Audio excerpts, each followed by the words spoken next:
สวัสดีทุกท่านตอนนี้เราก็มาอันหาจังหวะหรือว่าหาดนตรีเออเออพอดีโทรมาเพิ่นบอกว่านี่แม่นอาจารย์สอนดนตรีเพิ่นบอกแล้วเราก็อยากมาพบเพิ่นเราอยากให้ทุกท่านได้ไปเบิ่งข้างในมีหยังแด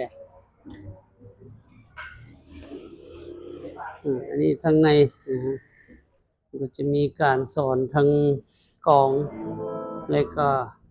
ทั้งกีตาร์แล้วก็คีย์บอร์ดอันนี้ก็นักเรียนที่ได้มาเรียนอ่าเรียนดนตรีอันนี้นี่ผู้นี้ดิอ่ะอ่า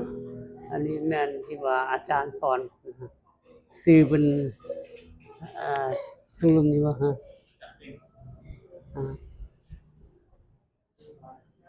เพิ่นมีหลายสิ่งหลายอย่างอ่าทั้งกลองน้อยกลองใหญ่อ่าเพราะเวลาไปกลองนั้นมันบ่แม่นนี่เอาแล้วกลองสุดใหญ่เอาเล่น